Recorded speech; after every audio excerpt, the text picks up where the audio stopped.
হরে কৃষ্ণা। এখন বৈশাখ মাস চলছে, সবাই তুলসী দেবীকে জল প্রদান করছেন তো।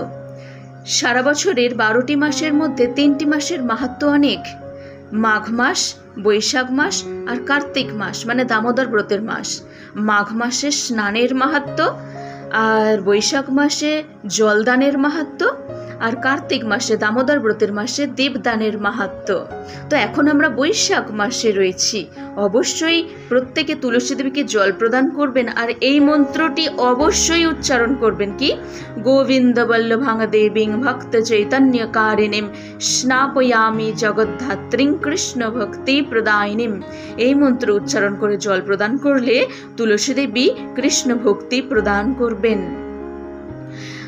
আর দেবাদিদেব মহাদেব বলছেন যে পূজনে কীর্তনে ধ্যানে রোপণে ধারণে কলৌ তুলসী দহতে পাপং স্বর্গং মোক্ষং দদাতি উপদেশং দিশেদস্যা স্বয়মাচ রতে পুনঃ সয়াতি পরমং স্থানং মাধবস্য নিকেতনম।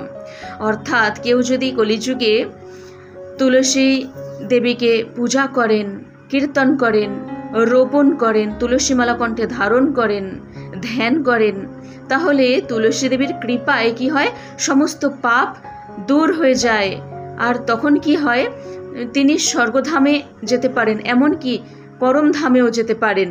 আর যিনি এই আচরণ করেন এবং অন্যকে আচরণ করতে উৎসাহিত করেন, তিনি অবশ্যই শ্রী মাধবের আলয়ে ভগবানের পরম ধামে, ভগবানের নিজ স্থানে অবশ্যই যান।